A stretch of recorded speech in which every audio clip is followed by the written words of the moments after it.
명절이 시장의 하나의 이제 분수령이 된다는 얘기는 옛날 얘기예요. 지금은 제가 봤을 때 부동산에 대한 관심도 이런 것들이 시장 침체되어 있기 때문에 그렇게까지는 아마 얘기가 오가지도 않을 것 같고 설 전이나 설 이후나 그러면 저는 그게 달라질 것 없다. 시장을 볼 때는 교과서에 나온 대로 그대로 이제 보지 말고 그거보다는 맥락적 분석을 좀 하시는 게 좋아요.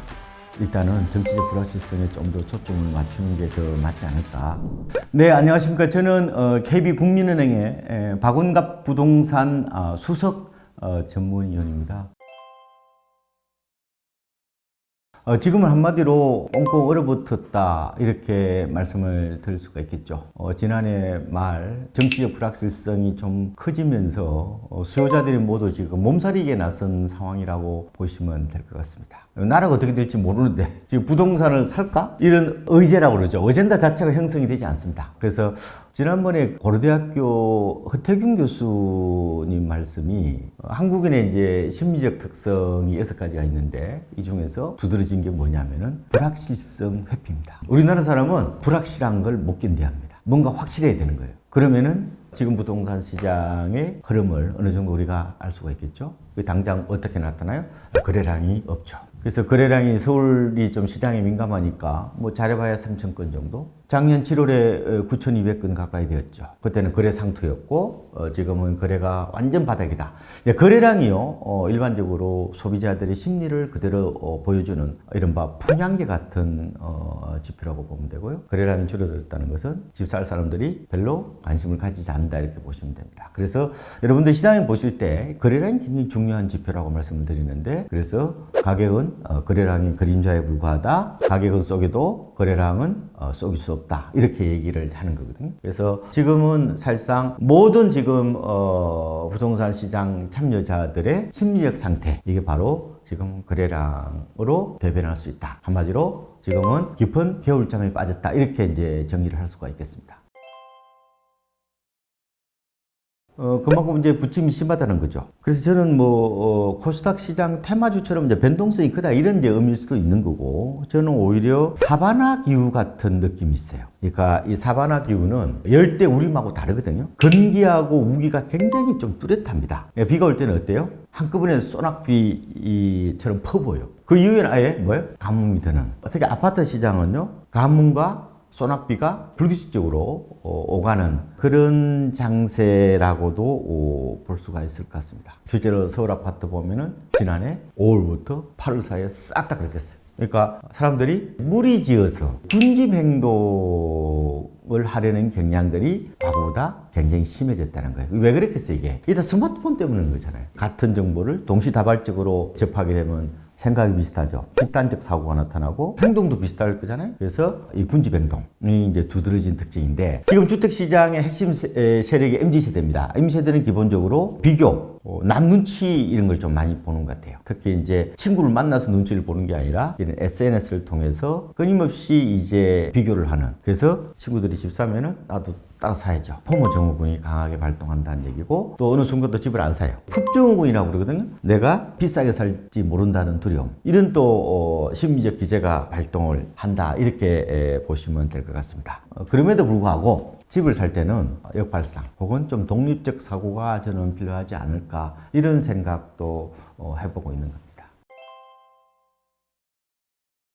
가면 갈수록 외지인 비중이 좀 늘어나는 것 같아요. 그럼 서울에서는 외지인이 누구예요? 지방 사람뿐만 아니라 경기 인천도 다 포함되는 겁니다. 그래서 지금 통계가 2가지인데요. 하나는 이제 통계청에서 나온 외지인 주택 소유 비중을 보는 거죠. 하나는 이제 좀 더 세부적으로 들어가서 아파트 이제 거래에서 외지인 비중을 보는 건데요. 지금 통계청에서 2023년 주택 소유 통계를 보면은 서울에 전체 이제 주택이 있을 거 아니에요? 그 재고 중에서 외지인이 갖고 있는 게 16.6% 정도가 됩니다. 이게 처음 조사를 언제 했느냐? 2014년에 했거든요. 그때가 15% 정도 됐는데 지금 이게 16% 중반, 아마 좀 있으면 하면 17% 가까이가 될 거로 보이거든요. 근데 이제 서울에서 역시 외지인들이 많이 갖고 있는 거는 용산구 22.9% 1등입니다. 그 다음에 강남구가 이제 19.5, 그 다음에 마포구가 19.2, 서초, 송파, 영동포구가 한 17.8% 정도. 얘들이 이제 평균치를 웃돌았는데, 낮은 곳은 아무래도 좀 투기적 어떤 수요가 좀 없는데, 가령 뭐 도봉구 같은 경우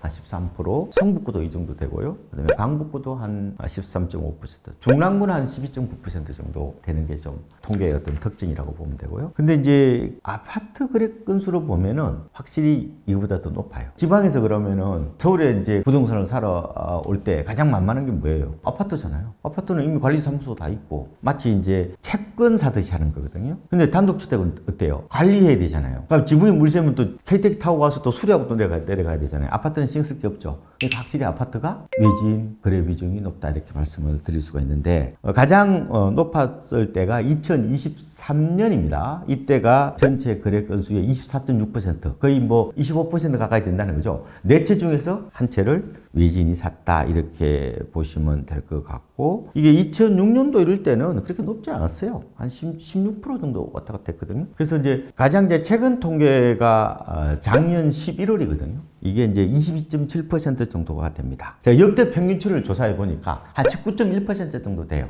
근데 여전히 조금 외지인 비중이 역대 평균에 비해서 좀 높다고 볼 수가 있는데, 그러면은 그 외지인 소유 비중이나 거래 비중이 높아질 때가 언제부터 이게 높아졌느냐? 인구 감소 시점에서 좀 찾을 수 있다는 거예요. 우리나라 내국인 중심의 인구 감소가 2021년부터거든요. 이때부터 지방 사람들이 서울 아파트는 하나는 갖고 있어야 된다 이런 생각을 한다는 거죠. 그러면은 인구 감소에 따른 저출생이나 고령화에 따른 이른바 인구 쇼크가 있잖아요. 그걸 피하기 위한 피난처나 안전지대로 상경 투자를 했을 수가 있다. 그런 어떤 무의식들이 집단화되면서 이게 하나의 이제 거래 통계로 드러난 게 아닌가. 저는 이렇게 이제 분석을 하고 있습니다. 그러면은 거래 쏠림이 심해지면은 당연히 어때요? 가격도 그게 드러나겠죠. 작년에요. 1월부터 10월까지 서울 아파트 실거래가를 따져보면은 8.2% 올랐는데, 경기는 3.2%, 인천은 3.4%, 지방은 마이너스 0.4%예요. 이제 그렇게 보인다는 거죠. 그러니까 이제 어떻게 보면은 개인은 나름대로 자기 재산을 물리기 위해서 합리적인 행동을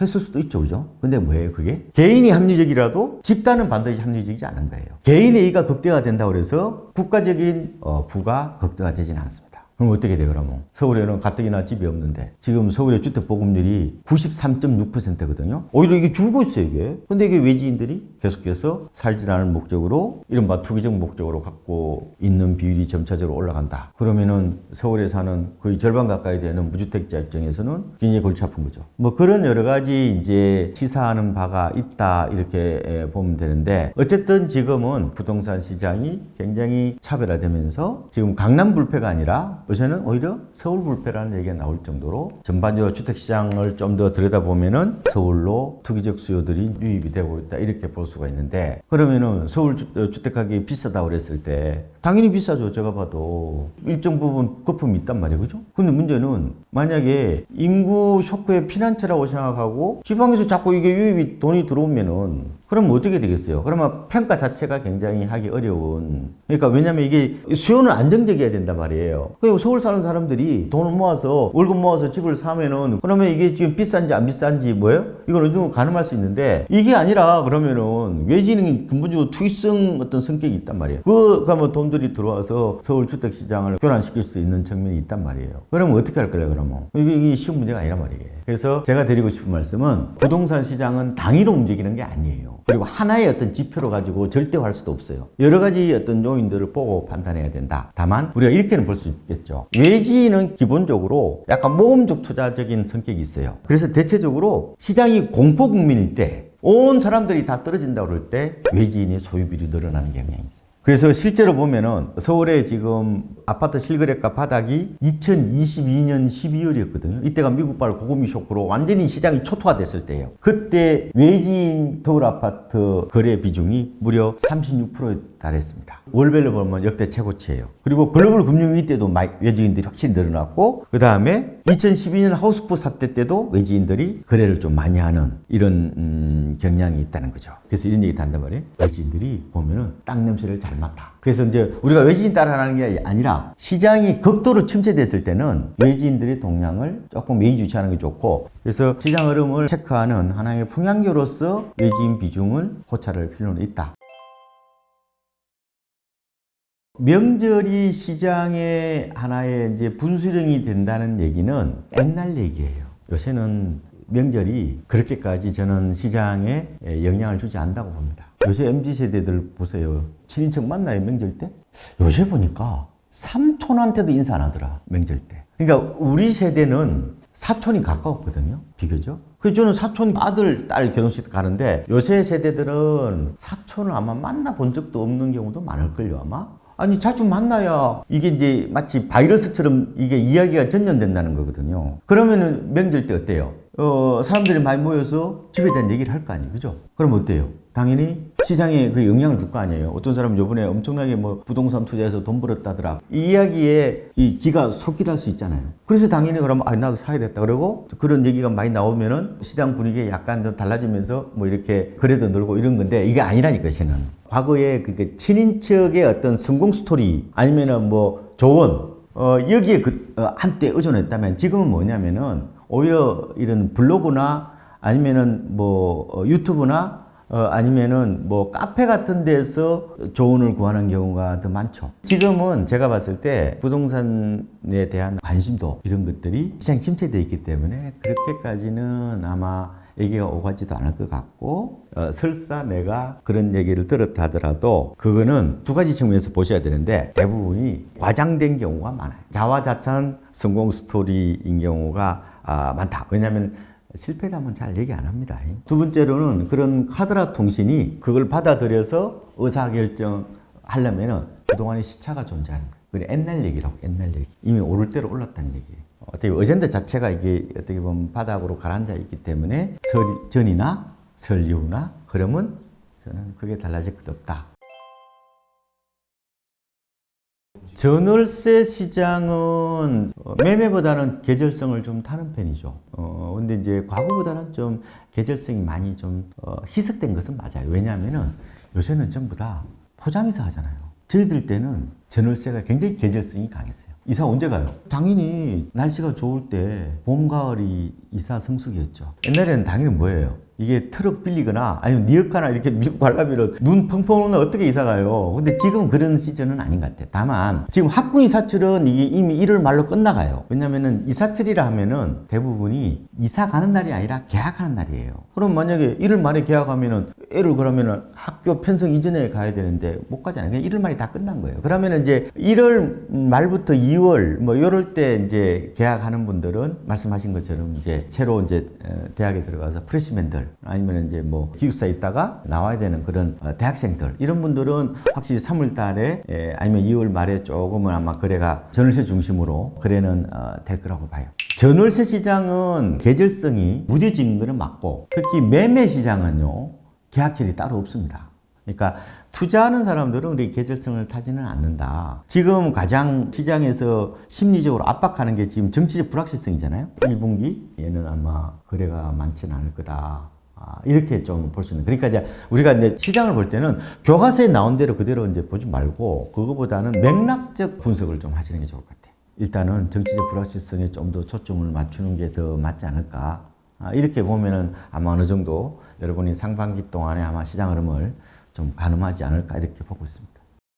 매부리TV를 사랑해주시는 여러분 언제나 늘 감사합니다. 이석희입니다. 매부리TV가 을사년 새해를 맞아 구독자 여러분의 사랑에 보답하기 위해 경품 이벤트를 준비했습니다. 아주 쉬운 퀴즈를 풀고 구독 인증을 하시면 아이패드 에어, 다이슨 드라이기, 갤럭시 버즈가 내 거가 되니까 많은 참여 부탁드리겠습니다. 댓글과 더보기 혹은 커뮤니티에 있는 링크를 통해 참여하실 수 있습니다. 자, 그러면 퀴즈 나갑니다. 저희 매부리TV의 간판 임장 컨텐츠의 제목은 무엇일까요? 1번 임장대리, 이대리, 2번 임장사장, 이사장, 3번 임장도 식후경, 4번 임장하지 않는다.